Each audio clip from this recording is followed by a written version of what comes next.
Welcome into the RTI Reaction Show. I'm Ryan Schumpert. A special guest today, Caleb Jarreau of the Maryville Daily Times joins us. Rick, out of town, not able to attend the game today. And a tough one for Rick to miss, because what a thriller it was, Caleb. Tennessee's 79-76 winner over Alabama as Jahmai Mashack beats the buzzer. And I guess the first question, how many feet do you think that shot was? It was a lot of feet, very far away from the basket. If I would have told you, Schumpert, that this would end on a Jahmai Mashack game-winning three-pointer from half court, what would you have said this morning?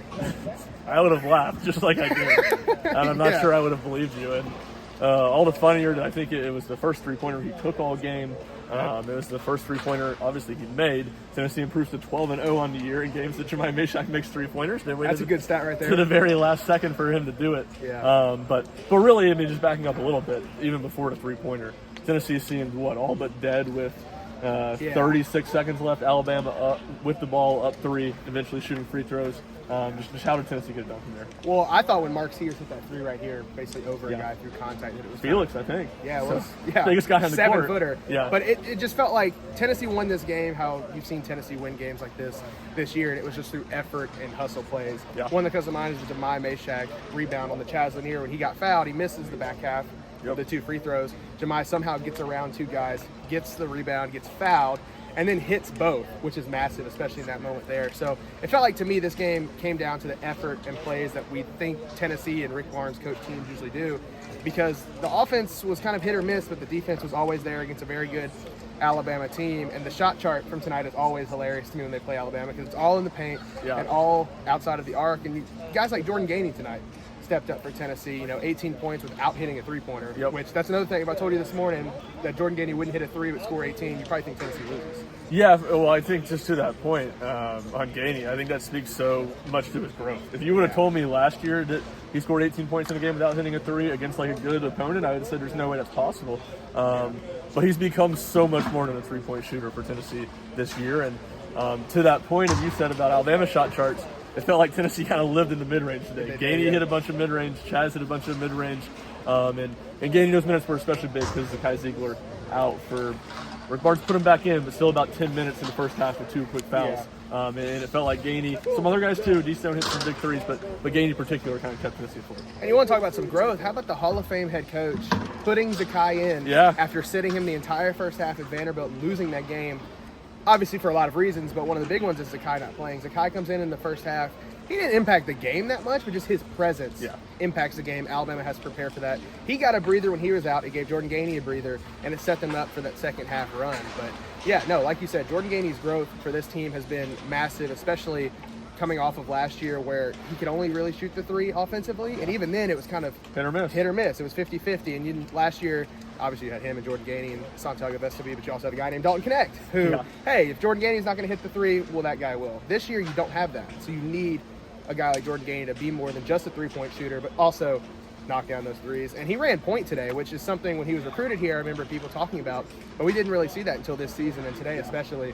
On the biggest stage on ESPN, he ran point guard for Tennessee through the first half, and also split duties with Zakai in the second half, and it turned out with a win. So I mean, I think you could look at, to that last point, you could look at arguably probably three of Tennessee's 5 best wins this year. He ran a lot of point at Illinois.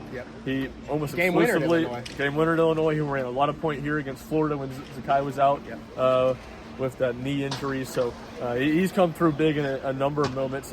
And you're right. I said to Ryan Sylvia at the time, I was like, man, Zakai getting his second foul this early might prove to be a little bit of a good thing, because I just don't think they can sit him for 16 minutes because of how thin they are. And that's kind of what Rick Barnes said. He said, we were still in it, we were still playing fine. He's like, but you could tell Jordan was getting really tired, so we had to go back to Zakai. And I thought Zakai played really well to not foul. I mean, I remember there was one sequence he was just about the lone ranger in transition defense.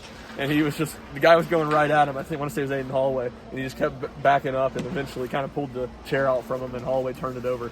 So that was a huge play. And then I think the close that, let's hit on two things. The end of both halves. The end of the first half, Gainey goes coast to coast after an Alabama bucket for an and one. That got it back to 4 at halftime.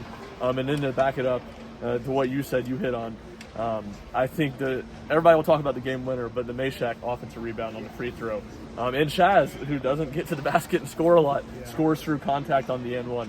Those two instances in a game where really it felt like Alabama outplayed Tennessee. Yes. The final 30 seconds of each half were just massive for Tennessee to get the win. Well, back to Chaz putting the ball on the floor and getting to the rim. I don't know about you, Schumpert, but for me, it felt like Alabama gave that to him. Like, there's no way he's going to take this. And sure enough, he did, and then got fouled. Almost made that, too. Or actually did make it. It was a three-point play. You're right. So he did. He made the shot, goes to the free throw line, misses, and Jahmai gets that rebound. That kind of put Tennessee back in. It gave Tennessee life. And the arena was still energetic, but you could tell that it kind of was deflated after that Alabama possession. But Chaz putting the ball on the floor, and then in the first half, Jordan Gainey came up big.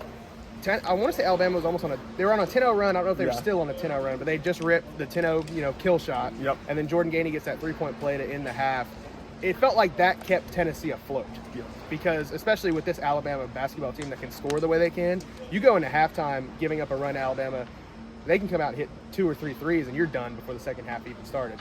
So you're right. It's kind of the football mentality, winning the end of the quarters. But no, they won in the first half, took over the end of the second half, and ended up with a victory. And I think something that flew under the radar was Igor Milicic fouled out and had 4 fouls most of the second half.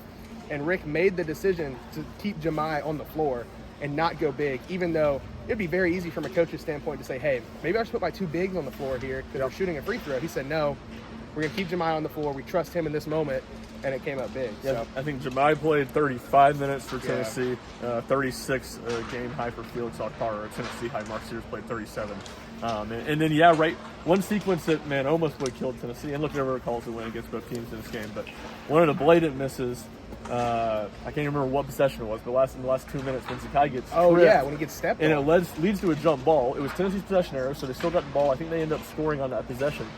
But then right here in the last seconds, there's another jump ball on an offensive rebound that gave Alabama the ball right here where we're standing with 3.6 seconds, I want to say it was, on the clock. And it was just like, man, Nate Oates is going to draw up a great baseline out of bounds play. Alabama's going to hit a shot, and Tennessee's going to lose because of a jump ball. That call's going to come back to kill them twice.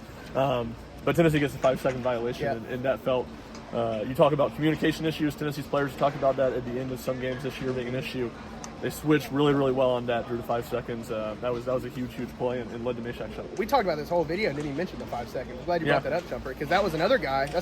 Cade Phillips is a big man, but that's not one of Tennessee's guys that they've really relied on this year. He was guarding the inbounder there.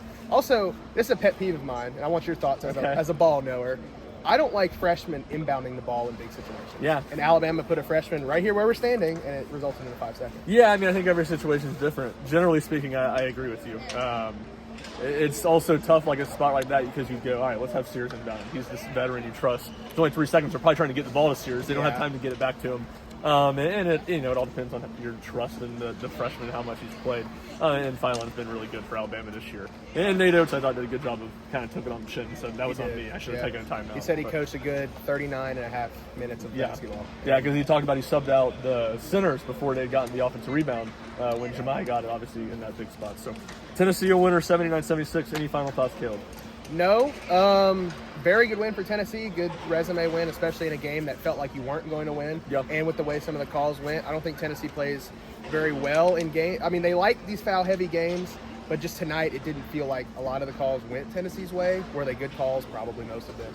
But it just felt like everything was called, and for a team like Tennessee that wants to play physical, wants to bang around in the paint, some of those calls went the other way. But good win for Tennessee, resume booster. You can't really sign off on the number 1 seed yet, but say you can't put Alabama above them as long as everything holds chalk. So we'll see how that goes. A big week for Tennessee to end the regular season at Ole Miss on Wednesday night. That'll be a tough game.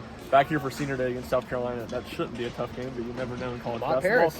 Yeah, they got a big win over Arkansas today.